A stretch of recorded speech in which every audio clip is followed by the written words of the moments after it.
जय हिंद एवरीवन, स्वागत है आपका वी नेशन 111 के एक नए एपिसोड में। आज का वीडियो शुरू करूं उससे पहले आप सभी को गणतंत्र दिवस की हार्दिक शुभकामनाएं। आज की वीडियो की हम शुरुआत करने वाले हैं प्रलय शॉर्ट रेंज बैलिस्टिक मिसाइल को लेकर आई एक बड़ी अपडेट से। आपको पता है कि गणतंत्र दिवस के अवसर पर कर्तव्य पथ पर जो परेड है उसका आयोजन किया जाता है और आज मेड इन इंडिया वेपन्स का दिन था। एक के बाद एक जो made in India weapon system है ये हमें देखने को मिले, लेकिन एक प्रमुख आकर्षण का केंद्र इन सभी के बीच जो था वो थी भारत की प्रलय शॉर्ट रेंज बैलिस्टिक मिसाइल, जो कि भारत में डीआरडीओ के द्वारा विकसित करी गई है और इसको कर्तव्य पथ पर आज दिखाया गया है। प्रलय मिसाइल भारत की ताकत को बढ़ाने के लिए एक महत्वपूर्ण भूमिका निभाएगी और इसी क्रम में जो defence research and development organisation है उनके तरफ से ये दिखाई गई है। हालांकि इस समय डीआरडीओ इसके एक्सपोर्ट वेरिएंट पे भी काम कर रहा है, जो कि एक्सपोर्ट रिक्वायरमेंट को पूरा करने में एक महत्वपूर्ण भूमिका निभाएगी। एक्सपोर्ट वेरिएंट को लेकर जो रिपोर्ट सामने आई है उसमें बताया जा रहा है कि ये 290 किलोमीटर तक मारक क्षमता के साथ हमें देखने को मिलने वाली है।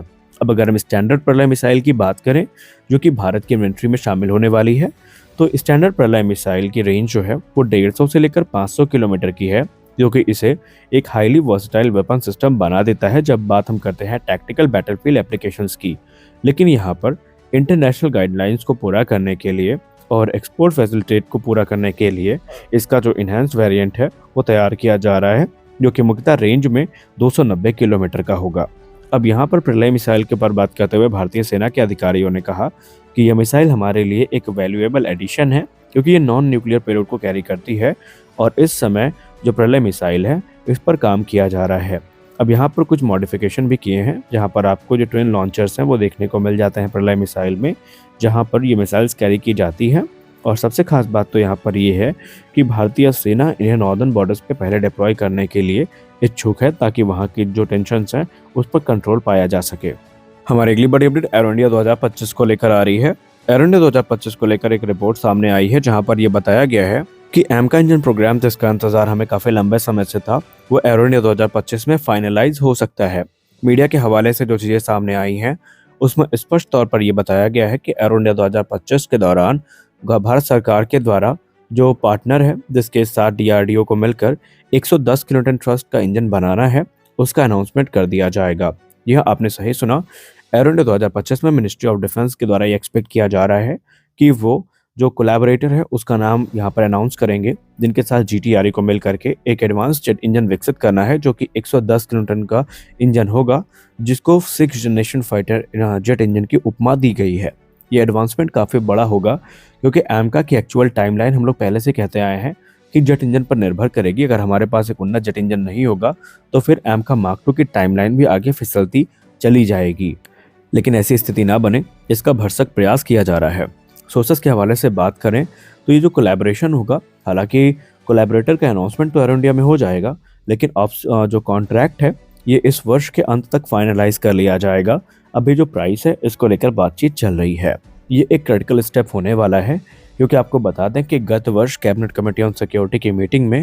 Advance medium combat aircraft programme के लिए जो फंड्स हैं वो क्लियर कर दिए गए थे, जो कि अप्रॉक्सीमेटली 15,000 करोड़ रुपए के थे और ये फेज 1 का डेवलपमेंट था। हालांकि जेट इंजन प्रोग्राम की बात करें तो उसमें बहुत सारी कॉम्प्लेक्सिटी और सिग्निफिकेंट यहाँ पर कह सकते हैं प्रॉब्लम्स हो सकती हैं, लेकिन इसके लिए सीसीएस की जो सेपरेट फंडिंग है इसका ज़रूरत पड़ सकती है। अब इंजन की जहाँ तक बात करें तो इनिशियली इसको रेट किया गया है कि ये 110 किलोटन थ्रस्ट क्लास वाला इंजन होगा, लेकिन आने वाले भविष्य में रिक्वायरमेंट के हिसाब से इसमें मॉडिफिकेशन करके इसको और ज़्यादा इन्हांस किया जा सकेगा। और ये हमारे मौजूदा 5.5 जनरेशन के एमका मार्क 2 और upcoming 6th generation fighter aircraft के लिए भी काफ़ी सूटेबल माना जाएगा, जो कि उनको सुपरसोनिक फ्लाइट को सस्टेन करने में बिना आफ्टर बर्नर के काफ़ी मदद करेगा और इससे उनकी रेंज और कॉम्बैट इफेक्टिवनेस जो है वो काफ़ी ज़्यादा इन्हांस होंगी। अब पार्टनर की चॉइस की बात करें तो पहले इसमें यह माना गया था कि सिर्फ उनको ही सिलेक्ट किया जाएगा जो कि ट्रांसफर ऑफ टेक्नोलॉजी को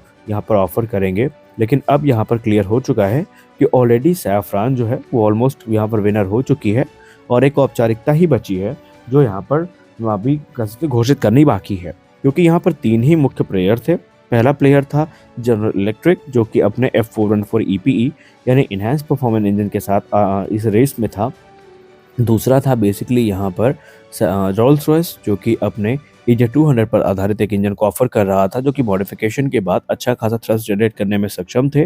और तीसरा जो इंजन था वो था बेसिकली सैफरान के तरफ से, जो कि इनिशियली M88 पर आधारित होने वाला था, लेकिन अब यह स्पष्ट हो चुका है कि वो इंजन M88 पर आधारित नहीं होगा, बल्कि नए सिरे से उस इंजन का जो निर्माण कार्य है वो किया जाएगा। अब यहाँ पर एक चीज़ तो और क्लियर है कि सैफरान जो है पहले से ही भारत में अपना फुटप्रिंट मजबूत कर रहा है, जहाँ पर पहले उसने इंडियन एमआरओ फैसिलिटी को एस्टेब्लिश किया है और अब वो अपना फ्लाइंग टेस्ट बेड भी ऑफर कर रहा है भारत को कि इस इंजन टेस्टिंग के लिए अगर इंडिया के पास कोई सूटेबल फ्लाइंग टेस्ट बेड नहीं है तो ऐसी स्थिति में जो सैफरान है वो अपना फ्लाइंग टेस्ट बेड ऑफर करेगा, जो कि एक मॉडिफाइड राफेल फाइटर होगा, जिसकी सहायता से जो इंजन टेस्टिंग की प्रक्रिया है ये आगे बढ़ाई जाएगी। अब आपको बताते चले कि भारत में डिफेंस एनालिस्ट ये मानते हैं कि ये इंजन हमारे मौजूदा तेजस मार्क 2, एमका मार्क 1 और टेडबीएफ के लिए भी काफ़ी इंपॉर्टेंट है, क्योंकि अपग्रेड के माध्यम से हम इंजन स्वैपिंग करके इन एयरक्राफ्ट की कैपेबिलिटी को और ज़्यादा इन्हांस कर सकते हैं। तो अब यहाँ पर इंतज़ार रहेगा एरो इंडिया का, ताकि हमें स्पष्ट हो सके कि वो कौन सा इंजन है जिसको सेलेक्ट किया गया है या कौन सा मैन्युफैक्चरर है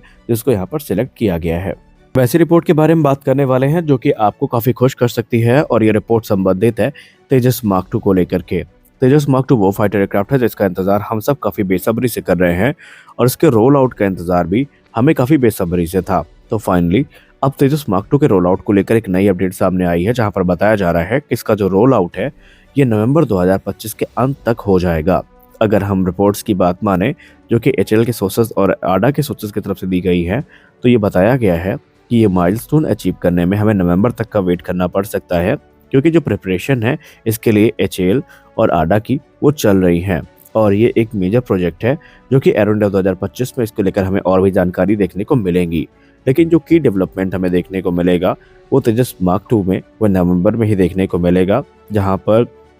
इसके जो अलग अलग फ्यूजलाज असेंबलीज हैं वो ऑलरेडी इस समय फाइनल असेंबली लाइन में है। और इसका मतलब ये है कि जो पहले रोल आउट की बात की जा रही थी वो 2025 मध्य का था, लेकिन अब नवंबर तक का वेट हमें करना पड़ सकता है। हालांकि अनऑफिशियली जो रोल आउट है वो हमें नवंबर में होता दिखाई पड़ सकता है, लेकिन इसके लिए बाकायदा एक सेरेमनी का आयोजन किया जाएगा, जहां पर माननीय प्रधानमंत्री और दूसरे जो वीवीआईपी पर्सन्स हैं वो हमें देखने को मिलेंगे उस सेरेमनी में, और ऑफिशियली ये एयरक्राफ्ट रोल आउट उनके द्वारा किया जाएगा। और इसकी जो पहली उड़ान है ये मार्च 2026 में स्केड्यूल की गई है, यानी जो टाइमलाइन है उस पर इस समय आडा और HAL बने हुए हैं। अब ट्रायल्स और टेस्टिंग काफ़ी इंपॉर्टेंट होती है एयरक्राफ्ट सिस्टम के लिए, क्योंकि यहाँ पर हम ये देखते हैं कि क्या जो परफॉर्मेंस पैरामीटर है